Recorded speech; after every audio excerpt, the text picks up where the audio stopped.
Hola lectores, esta es una reseña muy especial, seguramente la reseña más complicada de todas las que he hecho en este canal. Y es que es la reseña de la obra maestra del escritor ruso Lev Tolstoy. Un escritor del que inexplicablemente yo no había leído nada hasta ahora. Yo sabía que quería empezar a leerlo por su obra maestra, Guerra y Paz, y precisamente por esto, por ser un libro de 1800 páginas, un libro que me intimidaba muchísimo, lo fui atrasando hasta que la publicación de la edición de Alba fue como una señal, fue como una manera del destino de decirme: Jan, no puede ser, o sea, no puede ser que aún no hayas leído nada de Tolstoy, ponte ya con Guerra y Paz. Y finalmente, después de unos meses de lectura, os puedo decir que ya he leído Guerra y Paz, y además en esta pedazo de edición de Alba. Y en este vídeo os quiero hablar de todo, de Tolstoy, de cómo escribió Guerra y Paz,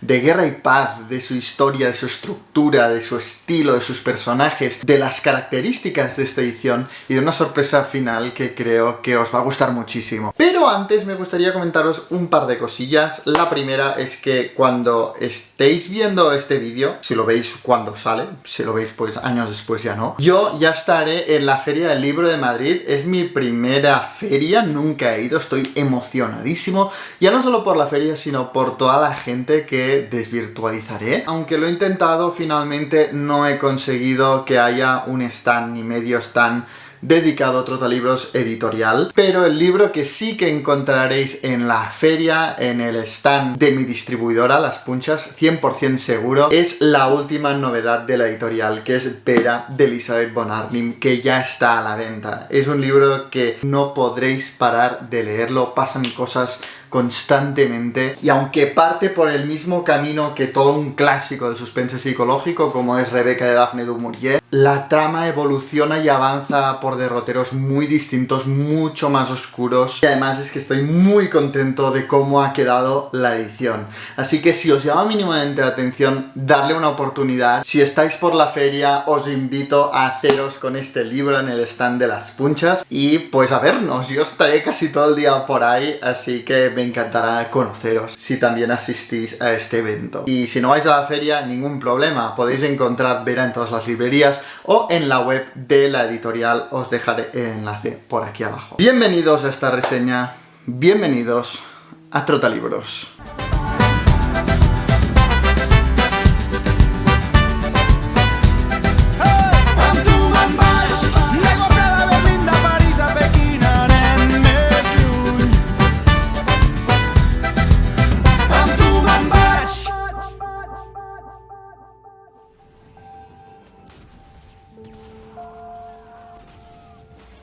Bueno, y después, le dice de nuevo otra voz, y después, si antes de eso no te hieren, te matan o te engañan 10 veces, ¿entonces qué? Pues después, se contesta a sí mismo, no sé lo que vendrá después, no puedo ni quiero saberlo, pero lo que quiero es esto, quiero la gloria, quiero ser famoso entre los hombres, que me amen, no tengo la culpa de quererlo, de que esto sea lo único que quiero, de que solo viva para eso. Sí, solo para eso. Nunca se lo confesaré a nadie, pero Dios mío, ¿qué puedo hacer si no amo más que la gloria y el amor de la gente? La muerte, las heridas, perder a mi familia, nada de esto me da miedo. Por mucho que quiera y aprecie a muchas personas, a mi padre, a mi hermana, a mi mujer, que son a quienes más quiero, por más terrible y antinatural que parezca, los cambiaría a todos por un minuto de gloria, por el triunfo sobre los hombres, por ganarme el amor de esta gente a la que no conozco ni conoceré jamás, por su amor.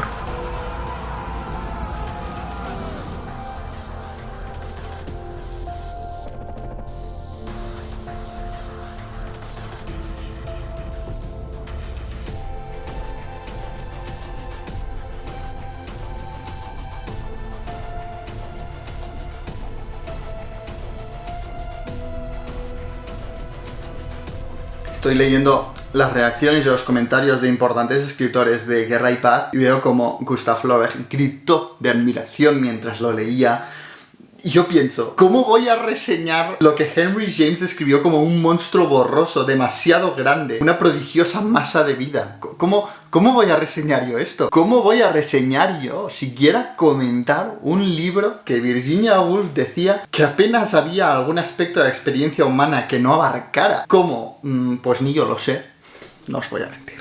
Un día del año 1864, un conde ruso llamado Lev Tolstoy sale a cazar en caballo, porque esto hacían todo el santo día los aristócratas rusos, cazar y asistir a bailes y fiestas. El lifestyle de esta clase social y de esta época, lo deja clarísimo Guerra y Paz, pues decía que sale de caza en caballo y se rompe el brazo. Y gracias a Ilúvatar que se rompió el brazo este buen hombre, porque durante la convalecencia, mientras se recuperaba de esta rotura de brazo, empezó a escribir una obra que sería cumbre ya no solo de las letras rusas, sino de las letras universales de la historia de la literatura. Empezó a trabajar en Guerra y Paz. En un principio, cuando empezó a trabajar en Guerra y Paz, Tolstoy no era tan ambicioso. Simplemente quería escribir una novelita ambientada en un momento histórico muy concreto de Rusia. La sublevación del año 1825 de unos jóvenes aristócratas contra la coronación de Nicolás I, que era un hombre muy conservador, muy autócrata. Y básicamente estos jóvenes aristócratas querían evitar su coronación para introducir reformas pues liberales en Rusia y ser parte de estos aires de cambio y de libertad que se respiraba en Europa. Pero ¿qué pasó? Pues que Tolstoy se lió, como cuando estás en el bar con los amigos y tienes que ir a hacer el trabajo final de máster y se lo dices y te dicen, bueno, tómate una copa y te vas, y te lías.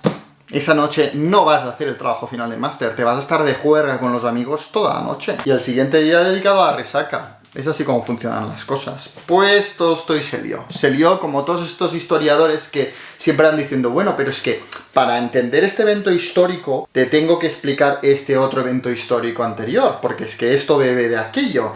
Y para entender este evento histórico anterior, no te lo puedo contar sin contarte que esto se produjo por estas consecuencias que son aún anteriores. Y van escalando hasta llegar a la prehistoria, básicamente. Pues esto mismo le ocurrió a Tolstoy.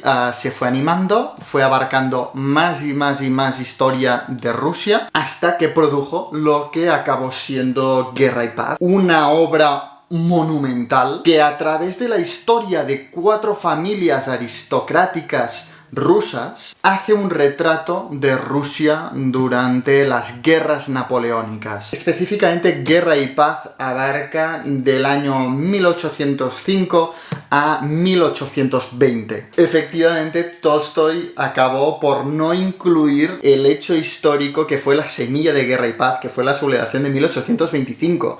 La novela termina 5 años antes de dicha sublevación. Y esta es una célebre prueba de cómo los escritores no mandan sobre sus historias. Las historias los llevan, y cómo Tolstoy, que al principio quería hacer un libro sobre un momento histórico concreto de Rusia, acabó creando una obra cumbre de las letras universales de 1800 páginas que recorre 15 años de la historia rusa sin incluir la idea original. Tolstoy se pasó 6 años trabajando en Guerra y Paz, y mención aparte merece su mujer, Sofía Andreyevna, que fue su editora y pasó hasta 7 veces a limpio los ilegibles borradores de Guerra y Paz que llevaba a cabo Tolstoy. Vídeo aparte merece el proceso creativo de Tolstoy, cómo hacía escritos sueltos, los encajaba, sacaba un capítulo, lo cambiaba de lugar. Bueno, es impresionante. Sofía Andreyevna merece mucho más reconocimiento del que tiene. Bueno, a ver, ¿cómo os cuento de qué va Guerra y Paz? Va de todo,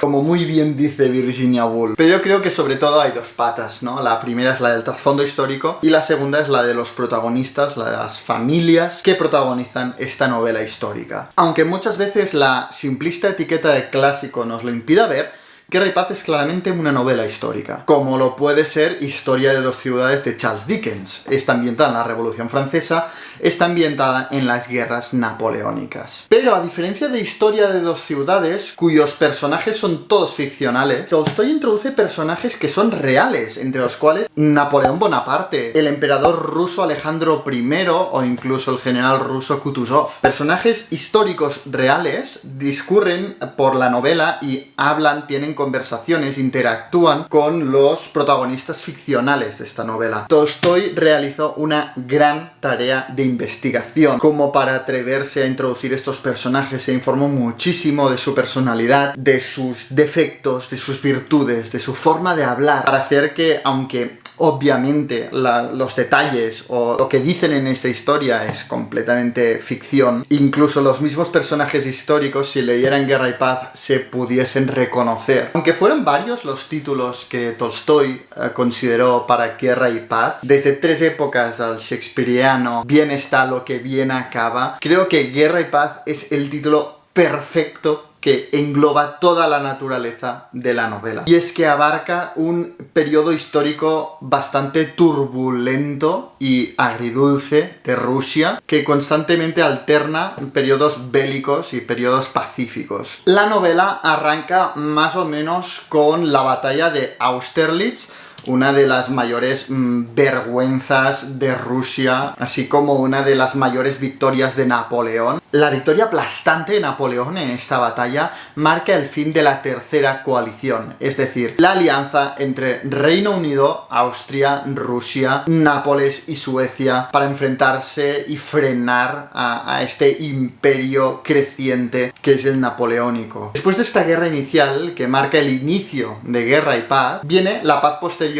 por el acuerdo al que llega Rusia con Francia. Napoleón y Alejandro I se vuelven aliados y a partir de aquí vienen unos años de paz. Unos años de paz que se ven interrumpidos cuando Napoleón, sospechando de contactos de Alejandro I con enemigos suyos como pueden ser Reino Unido, en 1812 declara la guerra a Rusia y empieza a invadirla. Llega a ocupar la ciudad de Moscú y cuando todo parecía perdido, llega la victoria de Rusia que marcará el fin de Napoleón. Todo esto pasa en los 15 años que abarca Guerra y Paz. Como veis, se van sucediendo las guerras y la paz, así como el fin de coaliciones y de grandes emperadores. A mí me parece un momento histórico fascinante, especialmente desde la perspectiva rusa. Y ahora vamos a la segunda pata, a los personajes, a los protagonistas de esta novela histórica, a través de cuyos ojos vamos a vivir toda esta época histórica. La primera familia es Besukhov. La historia de esta familia en Guerra y Paz arranca con la muerte del conde Besukhov, un riquísimo terrateniente, cuyo único heredero resulta ser su hijo ilegítimo, Pierre Besukhov, que ha estado estudiando en el extranjero. Por lo que a lo largo de la historia de Guerra y Paz, básicamente la familia Besukhov es Pierre Besukhov, que para mí es el personaje más importante, más relevante, más profundo de Guerra y Paz y uno de los mejores personajes que yo he tenido la suerte de encontrar en mis lecturas, a lo largo de toda mi vida como lector. Es como que ya desde el primer momento, desde las primeras páginas de Guerra y Paz, la entrada de Pierre me hizo conectar con la historia. Cada vez que aparecía Pierre, yo conectaba con la historia, con sus dilemas, con todo, ¿no? O sea, es un personaje que me encantó desde el principio. Es que Pierre es muy transparente, muy inocente, tan robusto como bonachón, y es muy natural. Y esto hace que no triunfe en la vida en sociedad. Es muy apasionado en sus opiniones, muy transparente. Y esto, a ojos de quien no lo conoce, lo convierte en un ser simple, sin esa profundidad que buscan los aristócratas, ni esa elegancia, ni esa astucia. Pierre siempre piensa bien de todo el mundo. Pero lo que me encanta de Pierre es que en las situaciones límite está a la altura. Para mí Pierre es el representante de la casa Hufflepuff en Guerra y Paz. Y si Pierre representa la casa Hufflepuff, la familia Bolkonsky representa la casa Gryffindor. La familia Bolkonsky está compuesto de 3 miembros. El primero es el padre. El príncipe Nikolai, así es como se llama, es un viejo viudo y autoritario general que tiene 2 hijos. La primera es María, que vive con él y lo cuida. María es una mujer muy sacrificada, no especialmente hermosa, pero muy piadosa y religiosa y solo quiere hacer el bien y cuidar de los suyos. Pero de la familia Bolkonsky, el personaje principal es el otro hijo, que es el príncipe Andrei. El príncipe Andrei y Pierre son muy amigos, pero realmente el príncipe Andrei se muestra como el contrapunto de Pierre, como su opuesto. Si Pierre se muestra torpe, el príncipe Andrei es talentoso. Si Pierre es bastante dócil y sumiso, el príncipe Andrei es valiente. Si Pierre tiene unas opiniones muy fuertes y es muy apasionado cuando habla de política, el príncipe Andrei está desilusionado con todo, es como escéptico, incluso diría cínico. Si Pierre es inconstante, el príncipe Andrei es muy constante y lo que hace lo hace muy bien. Pero ambos comparten que buscan constantemente el sentido de la vida, buscan la felicidad. La tercera familia son los Rostov, una numerosa y aristocrática familia venida a menos debido a mala administración del conde, o sea que tienen aún mucho patrimonio, tienen todos los títulos, el apellido, el honor. Es una de las familias más antiguas de Rusia, pero les falta ya pasta. Son una familia bastante numerosa, por lo que simplemente os voy a destacar los dos personajes más importantes de esta familia. El primero es el hijo mayor, Nikolai, que va a la guerra. Nikolai sueña con el éxito y la gloria y tiene como muy idolatrado al emperador. Y yo creo que su característica principal es que es un hombre muy emocional. Todas sus respuestas son muy emocionales y esto lo lleva en muchas ocasiones a ser bastante inconstante y a tener bastante genio. Y luego también, por supuesto, me gustaría destacar a Natasha, una joven muy hermosa y natural. Al principio se muestra como una joven muy romántica, muy inocente. Yo creo que es uno de los personajes que evolucionan más a lo largo de toda la novela. A mí incluso me recordó la evolución de Sansa Stark en Juego de Tronos, cómo empieza siendo como súper naif, súper inocente, y cómo las circunstancias hacen que tenga que crecer muy rápido. Y finalmente tenemos a la familia Kuragin, que para mí son los representantes de Slytherin en Guerra y Paz. Y es que los Kuragin son muy oportunistas y egoístas y ambiciosos. De todos los Kuragin me gustaría destacar a dos que tienen un papel bastante relevante en esta historia. Una es Elena, que es una mujer hermosa, con grandes dotes sociales. Ella triunfa en los bailes, en las fiestas, pero es tan hermosa y elegante como falsa, egoísta y ambiciosa. Y luego tenemos a su hermano Anatol. Es como su hermana, es decir, es muy apuesto y muy egoísta, pero quizá no tiene esa mala fe de Elena, es simplemente que se deja llevar por sus impulsos y es un irresponsable. Disculpadme el rollo, pero de verdad que he hecho una selección muy pequeña de todos los personajes que tiene Guerra y Paz. Los más importantes, luego tenemos villanos como Dolokhov, que incluí en el vídeo de mis villanos favoritos, porque es impresionante este villano, y muchísimos otros personajes que son geniales, pero es que claro, si no sería todo el vídeo hablar de los personajes de Guerra y Paz. Esos son como los principales, los más importantes. Al principio de la lectura puede abrumar un poco el número de personajes y sobre todo el tema de las familias, etcétera, pero la verdad es que yo, que soy muy malo con los nombres, con el tema de aprenderme los personajes de los libros, no se me da especialmente bien, pues lo llevé muy bien. Al principio sí que hay un poco de desorientación, pero enseguida sitúas a todo el mundo, dotas cada nombre de una personalidad específica y esto hace pues que lo reconozcas inmediatamente. Este punto, que era uno de los que más me intimidaba de Guerra y Paz, la verdad es que me sorprendió para bien. Pero de todos estos personajes, los principales, sin duda, son Pierre y el príncipe Andrei. Es a través de estos dos amigos que Tolstói despliega toda su filosofía sobre el sentido de vida, sobre la búsqueda de felicidad. Vemos cómo ambos personajes, opuestos en muchos sentidos, buscan a su manera la felicidad, a veces en la soledad, a veces en el altruismo, a veces en la religión. Básicamente, a lo largo de todo Guerra y Paz, vemos cómo estos dos personajes buscan la felicidad y el sentido de la vida en diferentes actividades y en diferentes maneras de enfocar sus energías y su vida. Que por cierto, sabiendo que Turgenev era fan de Tolstói, después de leer Guerra y Paz, he tenido la sensación de que su relato Dos amigos se inspira de alguna manera en Pierre y el príncipe Andrei, porque es que los dos amigos de este relato son exactamente igual, tienen las mismas características que estos dos protagonistas de Guerra y Paz. Así que si queréis ver un poco la relación que tienen Pierre y el príncipe Andrei sin leer aún las 1800 páginas de Guerra y Paz, aquí podéis ver un resumillo bastante simple, pero en 120 páginas. ¿Qué decir sobre el estilo de Tolstói?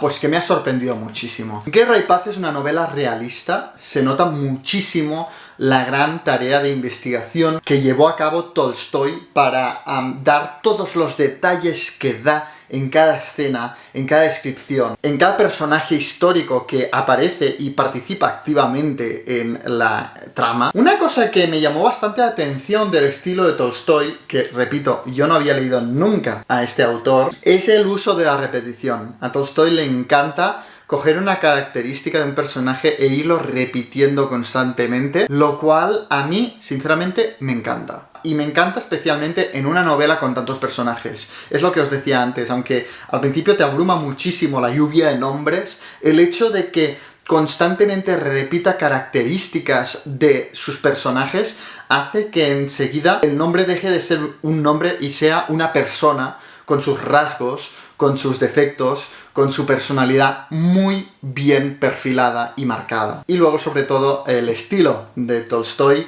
me sorprendió por lo ágil que es. No me malinterpretéis. Es cierto que Tolstói abre de vez en cuando una digresión filosófica o militar o histórica y se pasa muchísimas páginas hablando de esto. Pero cuando se mete en la trama, cuando por ejemplo te describe una fiesta o una conversación, realmente el ritmo es muy ágil. No cuesta nada de leer. Es un libro cuya trama realmente camina a muy buen ritmo. Guerra y Paz está dividido en 4 libros que realmente tienen un sentido de división. Marca 4 momentos importantes en la historia de Guerra y Paz. De hecho, yo me leí el volumen primero que contiene el libro primero y segundo, y luego pausé la lectura de Guerra y Paz para Life History July y lo retomé con el segundo volumen que contiene el libro 3 y 4 y fue perfecto porque es que realmente esta división marca un antes y un después y es un momento, pues, si tienes que poner en suspenso la lectura, es un buen momento para hacerlo. Y luego los libros están divididos a su vez en partes y las partes en capítulos. Conclusión, está dividido en capítulos muy breves.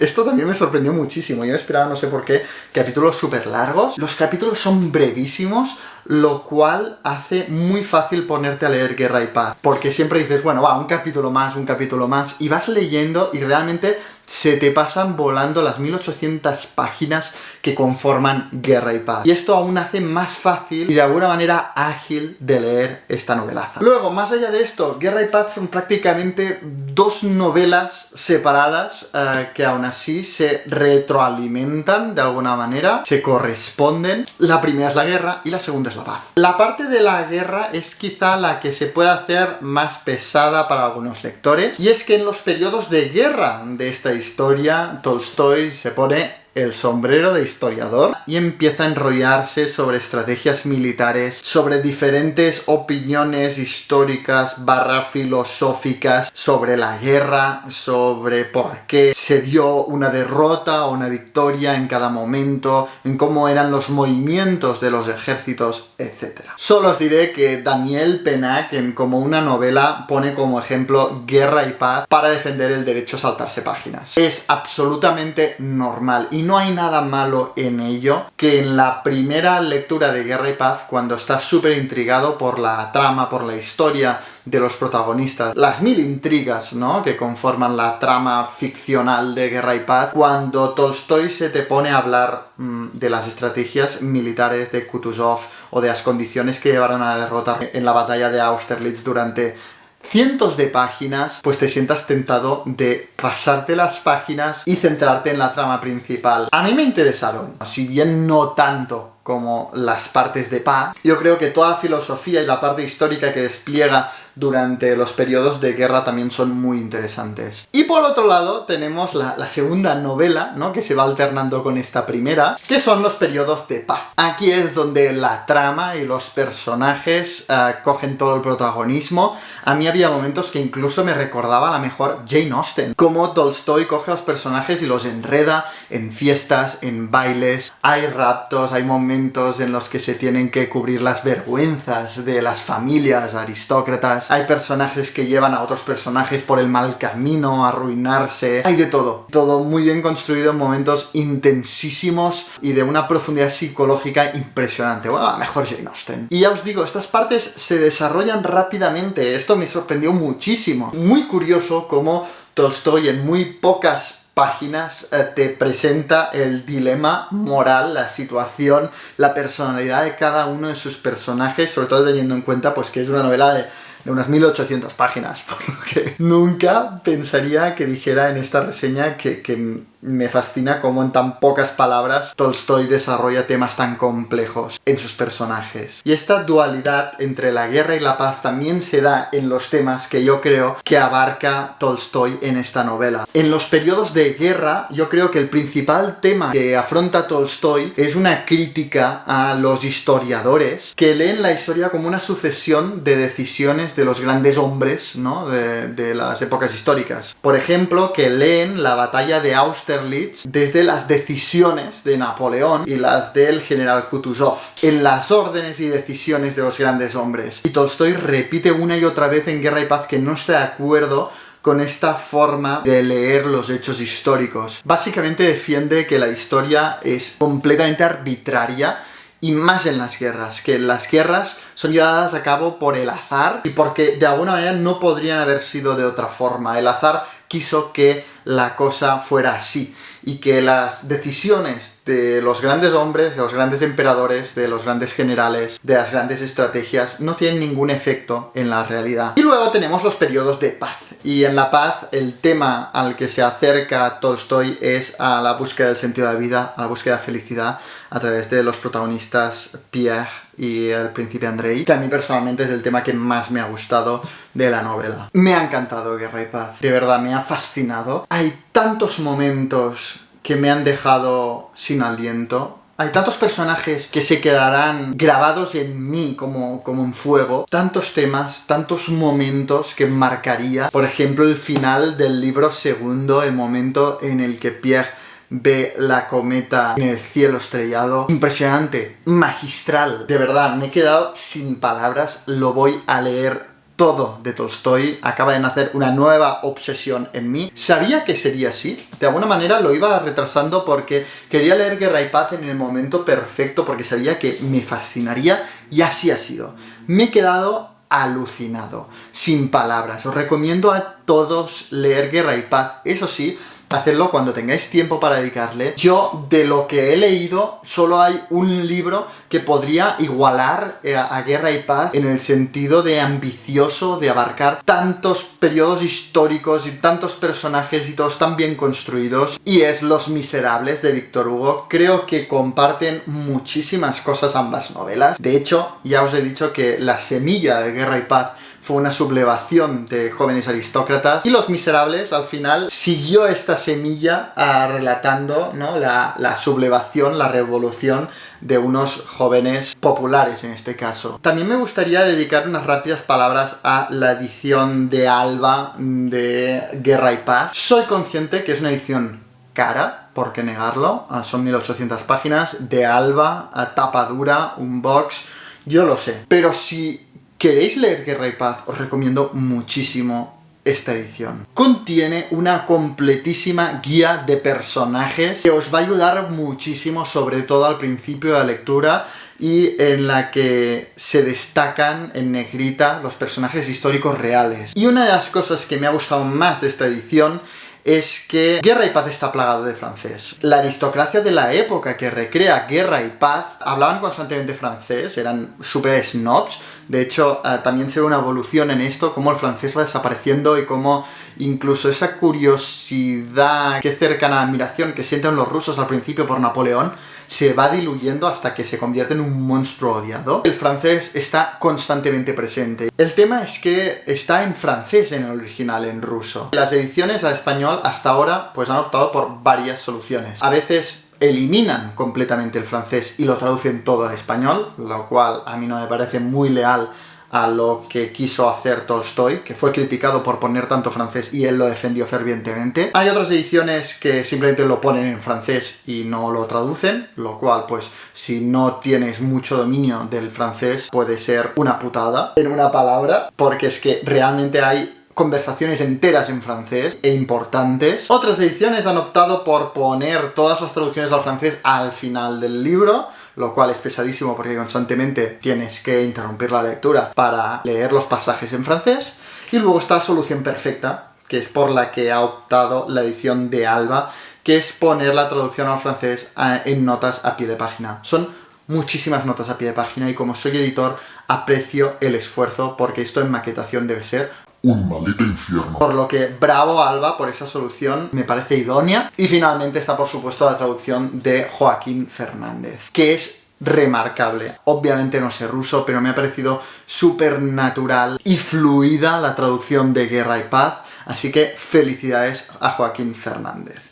Y aquí viene la sorpresa. Soy consciente que en un solo vídeo, en una reseña como esta, no he sabido cubrir, ¿no?, todos los aspectos que me han encantado y que me han fascinado de Guerra y Paz, por lo que dedicaré otro vídeo a Guerra y Paz. Y no solo otro vídeo, sino que será un directo. Y no solo será un directo, sino que será un directo conversando con Joaquín Fernández, el traductor de Guerra y Paz en la edición de Alba. Estoy súper emocionado, me estoy preparando las preguntas porque tengo muchísimas. Tengo ganas de hablar con Joaquín Fernández de todas las decisiones que ha tomado como traductor de Guerra y Paz y de toda la historia de Guerra y Paz y de todos los personajes. Por lo que el próximo viernes 17 de septiembre a las 7:30 os espero a todos aquí en este canal junto a Joaquín Fernández para hablar de Guerra y Paz y de su traducción al español. Os dejo en la caja de descripción el enlace para que os podáis configurar un recordatorio para no faltar en el directo.